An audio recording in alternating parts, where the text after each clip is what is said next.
오늘은 저번 영상에 대한 이야기를 하려고 해요. 네. 부모님이 저번 영상에서 깔고 앉아있는 돈을 최소화해서 그 돈을 보내주라고 했잖아요. 네. 근데 그 말씀에 대해서 지금 댓글들이 되게 많아요. 아, 그래요? 네. 어떤 댓글이 있을까요? 어디다 보내야 될지 모르겠다. 네. 그리고 지금 같은 시기에 과연 그걸 하는 게 맞을까? 네. 뭐 여러 가지 의견이 있을 것 같아요. 근데 제가 댓글을 다 읽어봤는데 네. 그게 가능한 일이냐, 상승장만 경험해 보신 것 같다, 하락장을 겪어보고 하는 말이냐, 네. 이런 말들이 되게 많아요. 그래서 일단은 맹구님이 네. 부동산 침체기에도 부동산 투자를 해보신 적이 있나요? 제가 시작했던 연도가 2011년도였어요. 그때 한 2년 동안 상승을 많이 해서 화들짝 놀라서 시작을 했거든요. 제가 2010년도부터 이제 시세를 전국을 쭉 모니터링 했었는데 네. 본격적으로 투자를 한 건 2011년도고 서울 같은 경우는 2009년도부터 3년 동안 그냥 계속 하락을 하고 있었고요. 다른 지방 같은 경우는 오히려 정반대 현상이 많았어요. 상승을 하는 경우가 많았죠.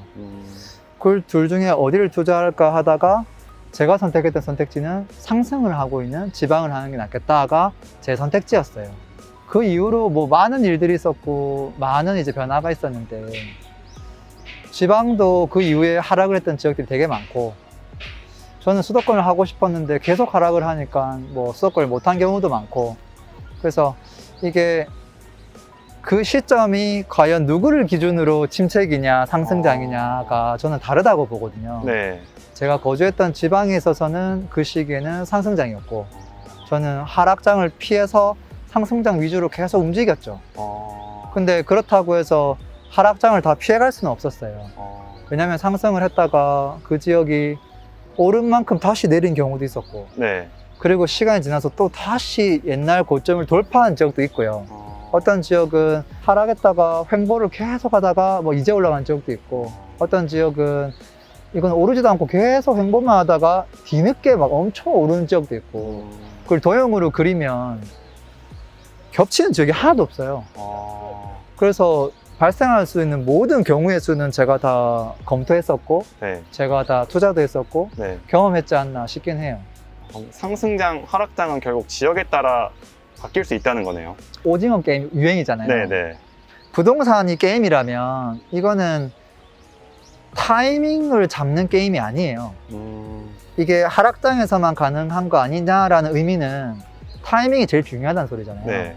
그렇지 않다는 거고 선택의 게임이다. 부동산은 네. 하락하는 시기에도 오르는 지역이 꼭 있고 네. 상승하는 장에도 오히려 하락하는 지역도 있고 선택을 잘 해나가는 게 무엇보다 중요하다는 거죠. 근데 전국이 다 하락한 적은 없었나요? 거의 없긴 한데요. 네. 이런 경우는 있어요. 수도권은 4년 동안 계속 하락하고요. 네. 지방은 이미 상승할 대로 상승을 해서 네. 이제 곧 하락하려고 하는 모습, 네. 계속 보합기만 나타나는 모습, 그게 2012년 말에서 2013년 초였어요. 제가 6개월 동안 투자를 못했던 시기가 그때가 유일하거든요. 그때 제 선택지는 뭐였냐면 야, 지금 이미 많이 오른 곳을 사는 게 맞을까? 이제 오랫동안 하락했지만 나중에 또 상승할 수 있는 수도권을 하는 게 맞을까? 그 이제 과도기에 있었거든요. 네. 저는 어떤 선택을 했을 것 같아요? 저는 둘 다 했어요. 상승하고 있는 중에서 그나마 가장 늦게 상승을 시작한 게 대구였어요. 네. 그래서 대구 광역시를 투자하자. 네. 그 다음에 하락을 많이 했던 수도권 중에서 제가 6개월 동안 임장을 계속 갔는데 분위기가 갑자기 바뀌는 거예요. 네. 여기는 가겠다 네. 해서 2013년 말부터는 수도권 투자를 많이 했죠. 네. 그래서 그 두 개를 다 병행했는데 둘 다 잘 됐죠. 근데 그 나머지 지역들은 대부분 조정기를 많이 겪었어요. 그래서 다 같이 상승하거나 다 같이 하락하는 경우는 잘은 없는 것 같아요. 그럼 결국에 선택만 잘하면 계속 상승하는 지역에 투자할 수도 있는 거네요. 그렇죠. 일반적으로는. 근데 이제 보통은 언제 이 지역이 상승할 것이냐, 또 언제부터 하락할 것이냐, 그거를 일반인들이 판단하기는 사실 매우 좀 어려운 부분이에요. 그냥 딱 알 수 있는 부분은 아니거든요. 네. 특히나 이제 이미 상승을 많이 한 지역이 얼만큼 더 갈 수 있느냐를 판단하는 건 너무나 어려운 일이죠. 네. 뭐 전문가들이 하는 영역이라고 봐야 되고, 다만 이제 하락할 여지가 높은 지역들은 그래도 우리가 조금은 판단해 볼 수 있지 않을까 싶기는 네. 해요. 하락만 피해도 손해는 안 보잖아요. 그렇죠. 그럼 하락을 피하려면 어떻게 해야 될까요? 뭐 되게 어려운 질문이지만 제가 이제 두 번째 책에다가 담아놨거든요. 네, 그냥 하락하는 시그널 5가지만 보면 된다. 네, 되게 쉬워요. 네, 제가 머릿속에 쏙 넣어줄게요. 네, 수요와 공급이 제일 중요하다고 했죠. 네, 수요를 뭘 보면 되냐면 청약 경쟁률을 보면 돼요. 네, 두 번째는 뭘 보면 되냐면 미분양을 보면 돼요. 네, 다 수요예요. 네, 그다음 공급을 봐야 되는데 공급은 뭐냐면 앞으로 2년 동안 이미 분양을 한 단지가 언제 입주하는지 입주 물량을 보면 돼요. 네. 그다음에 수요와 공급이 줄다리기를 하잖아요. 그 마지막에 그게 점을 찍히는 게 거래예요. 그래서 거래량 증감 추이를 보는 거예요. 네, 마지막으로 한 가지를 더 본다면 뭘 보냐면 부동산에서는 내재 가치라는 게 있어요. 네, GTX 호재 발표 딱 났을 때 그 네, 지역이 매매가가 빡 오르죠. 네. 전세가는 바로 안 올라가요. 아, 뭐 10년 뒤에 완공된다는데 전세가가 올라갈 이유가 뭐가 있어요? 그쵸. 그래서 네. 전세 가격은 매매 가격보다는 거품이 적어요. 아, 전혀 없지는 않은데 네, 조금 적어요. 네. 그래서 전세 가격의 상승 여부를 같이 봐주는 게 5번째예요. 네, 이 5가지만 보고 표를 만들어서 동그라미 X, 동그라미 X 한 다음에 네, 3개 이상 동그라미다. 네, 그러면 하락할 여지가 없고 네, X가 3개 이상이다. 네. 하락할 여지가 높다고 판단하면 돼요. 해볼까요? 네. 자, 서울이다. 네. 자, 1번이 청약 경쟁률 높아요, 낮아요? 엄청 높죠. 동그라미. 네. 자, 미분양 많아요, 적어요? 하나도 없죠. 동그라미. 네. 세 번째가 입주 물량. 앞으로 2년 동안 공급이 많을까 적을까? 너무 적죠. 적거든요. 네. 동그라미. 그 다음에 하나가 거래량이 요즘 조금 뜸해요. 네. 너무 비싸서 네. 살 수가 없어요. 네. X. 아, 전세 가격이 어떻게 되고 있죠? 오르고 있어요. 오르고 있죠. 네. 동그라미. 그럼 5개 중에 4개가 동그라미이기 때문에 하락할 여지가 없다. X가 3개 이상이어야지만 하락할 여지가 높다. 좀, 4개, 5개면 이건 하락한다. 아, 이렇게 되는 거죠. 좀 암울한데요. 왜요? 서울이 하락할 여지가 없어서 좀. 근데 지방에 네. 이걸 해보면 네. 4개 이상 체크되는 도시도 있긴 해요. 아, X가. 네. 그 지역은 지금 어렵거든요. 아, 그거 되게 어려운 게 아니에요. 그럼 간단히 5가지로 동그라미 X만 해봐도 기본적인 거는 파악할 수 있겠네요. 큰 성공은 아니더라도 큰 실패는 줄일 수 있죠. 아, 그리고 이번에는 두 번째 댓글에 대한 질문인데, 네. 맹구님 이론은 네. 이제 끝났다. 아, 전국이 다 올랐는데 네. 무슨 부동산 투자냐. 네. 이제는 더 이상 부동산은 좀 답이 없다. 힘들다. 이제 상승장 막바지다. 이런 얘기가 많아요. 네. 맹구님은 이 말에 대해서 어떻게 생각하세요? 그 질문을 제가 어제도 받았어요. 아, 아는 수강생한테. 네. 똑같은 질문을 하더라고요. 어, 그래도 전혀 모르는 사람의 질문은 아니에요. 네. 조금 아는 사람이기 때문에 그런 질문을 한다고 보거든요. 지금 과거 3년 동안 수도권 뭐 3년이 아니라 훨씬 더 많이 올랐고요. 네. 지방도 뭐 최근 한 3년 동안 많이 올랐어요. 네. 지금 시점에서 놓고 보면 진짜 다 상승장이거든요. 그래서 서울은 뭐 도시가 크니까 그래 오래 올랐다. 지방은 도시가 좀 작으니까 그래도 오름이 빨리 끝날 수 있다. 그런 생각 충분히 할 수 있다고 봐지고 만약에 진짜 한 1, 2년 정도는 우리가 아까 동그라미 X 해봤는데 네. 막 동그라미 많아서 네. 당장은 오르는데 네. 이게 상황이라고 하는 게 갑자기 바뀔 수 있거든요. 네. 네. 청약 경쟁률이 갑자기 낮아지면서 미분양 바로 터지면서 거래 안 되고 그럴 수 있거든요. 그러면 진짜 6개월 만에 바로 분위기가 바뀌어요.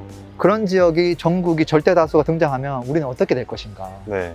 아마도 전세가 하락하고 역전세 맞고 전세금 내주는 상황 펼쳐지고 그게 한 개가 아니라 여러 개를 갖고 있으면은 그 돈을 내줄 수가 없고 그러니까 막 전세 소송 들어오고 막 패가망신하고 그렇게 되겠죠. 네.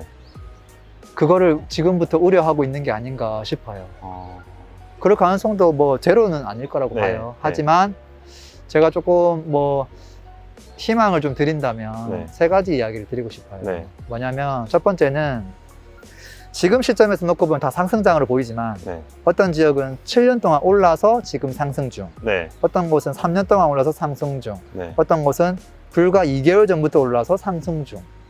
그 시작 지점이 다 달라요. 끝나는 지점이 다 다를 거예요. 네. 그래서 똑같이 내리지 않을 거예요. 두 번째는 뭐냐면 과거하고 달라진 트렌드가 옛날에는 아파트 중심이었단 말이에요. 네. 근데 아파트 규제를 너무 많이 했죠. 네. 덕분에 틈새 투자 종목이 되게 많이 생겼어요. 근데 이 틈새 투자 종목이 반짝 오르고 끝나지 않아요. 아파트처럼 지역 입지별로 흐름이 쫙 이어질 거고요. 네. 전국적으로. 네. 그리고 나면 평수가 대형 평수, 중형 평수로 또 흐름이 한 번 더 갈 거예요. 그 시간이 또 걸려요. 좋은 것도 여러 가지란 말이에요. 네. 뭐 수익형도 있고 심지어. 네. 그래서 거기서도 투자할 수 있는 곳들이 많이 있을 거라고 보고요. 네. 그 다음에 실제 아파트만 보는 사람 입장에서도 제가 또 큰 포인트를 하나 드리면 최근 3년 동안 가장 많이 들었던 아파트 투자할 때 자주 들었던 키워드가 뭔지 알아요? 똘똘한 한 채? 맞아요. 네. 야, 진짜 다 배웠네요. 네. 3년 동안 그 키워드가 이슈였어요. 네. 앞으로 2년 동안은 네. 그 키워드가 등장하지 않을 거예요. 아. 제가 지금 얘기한 키워드가 앞으로 등장할 거예요. 저렴한 한 채, 못난이 한 채. 그게 지금 앞으로 뜰 거예요. 지금 좀 충격인데요. 비싼 건 네. 어차피 못 사요. 네. 대출 규제도 많고 네. 저렴한 건 얼마든지 살 수 있어요. 네. 세금도 적고 보유세도 적어요. 네. 지금 똘똘한 한 채가 너무 많이 올랐어요. 네. 그래서 똘똘한 한 채와 우리 과거에 한 20, 30년 전에 지어졌던 네. 40평, 50평대 아파트들, 그런 아파트들은 지금 너무 저렴해요. 네. 그 간극이 너무 많이 벌어져 있어요. 네. 그게 한 지역이 아니에요. 네. 절대 다수예요. 아. 근데 우리가 아파트를 보면 딱 피라미드 모양이에요. 똘똘한 한 채는 상위 10%, 20% 몇 프로 안 되고요. 네. 이 못난이들이 80%를 차지해요. 아. 그 친구들이 지금 덩그러니 벌어져 있다는 거예요. 네. 이 친구들이 지금 다 올라가고 있는데 그게 지금 최근 1년 동안 가장 많이 오른 게 수도권에서 누구냐면 동두천, 경기도 외곽, 오산 이런 지역들이 전부 다 신축뿐만 아니라 구축들이 지금 다 올라가고 있거든요. 아. 이미 서울은 지금 구축들도 지금 엄청 많이 올랐고 네. 평균이 지금 9억을 넘었고 네. 지방은 아직 그런 상태가 전혀 아니에요. 그것도 키 맞추기 다 하려면 제가 봐도 최소 2년 이상 걸린다. 그러고 보면 할 게 많죠. 네. 옛날에는 똘똘한 채는 내가 돈도 없고 네. 비싸고 좋은 건 알겠는데 못 사겠고 근데 이제는 돈만 있으면 진짜 널려 있다. 아. 옛날에는 사람들이 그런 걸 쳐다도 안 봤는데 네. 앞으로 되게 많은 수요가 생길 가능성이 높다. 아. 왜? 가격이 저렴하니까. 가격도 저평가되어 있으니까 네. 희망이 조금 생기죠. 네, 그래도 세상은 넓고 네. 투자처는 많다. 이런 말이 생각나네요. 아, 랭구님, 이거는 좀 개인적인 질문인데 네. 지금 하락장에 대해서 얘기하고 있잖아요. 네. 혹시 랭구님은 역전세를 맞아보신 적은 없나요? 있어요. 제 지방 소도시 투자 예전에 한 것들 네. 그때 분위기 좋아서 이렇게 쫙 다 올랐어요. 네.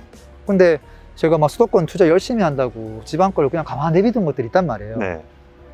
근데 이게 흐름이 갑자기 바뀌면서 아. 팔려고 하니까 그 제 가격이 안 나가는 거예요. 네. 그렇다고 뭐 원 없이 내릴 수가 없잖아요. 네. 에휴, 그냥 뭐 한 바퀴 더 돌리지 했더니 또 가격은 또 가격대로 빠지고 전세도 빠지고 전세 만기가 돌아오면 당연히 내줄 수밖에 없죠. 네. 근데 그랬던 지역들이 지금은 결국은 또 다시 오르긴 했어요. 아. 그래서 투자를 하다 보면 그런 일들이 전혀 없을 수는 없다라고 저는 생각을 해요. 네. 그리고 그런 경험이 없는 사람보다는 차라리 저는 있는 게 낫다고 보고요. 그런 경험 자체를 안 하려고 하는 사람도 많잖아요. 네. 사실 그런 거는 진짜 뭐 10건, 20건 중에 한 건인 건데 네. 저 같은 경우는 활대짝 놀라서 부동산 투자를 시작했거든요. 네. 그 깨구리 이야기 알아요? 뜨거운 물에다 깨구리 넣으면 아, 네. 바로 네. 튀어나가잖아요. 네. 근데 서서히 하면 얘가 안 도망가죠. 네. 죽죠. 네. 만약에 제가 거주했던 지역이 가격이 서서히 올라갔으면 네. 나는 이게 뭔 일인지 모르고 죽었을 거예요. 아.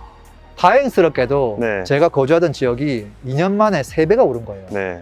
화들짝 놀라서 내가 그 물 밖으로 튀어나온 거거든요. 지금 저는 그 상황이라고 봐요. 네. 지금 이제 부동산 공부를 해야지라고 했는데 네. 그분들 전부 다 화들짝 놀랐을 거예요. 네. 그래서 지금 정신 깬 거거든요. 네. 그걸 늦었다 생각하지 말고 네. 정말 잘 됐다. 네. 만약에 이게 급하게 안 올라가고 서서히 올라갔으면 아. 그분들은 우리 채널 관심도 없고 네. 부동산 공부도 안 했을 거예요. 네. 근데 신압으로 계속 올라갔을 거거든요. 네. 내 말을 안 하고.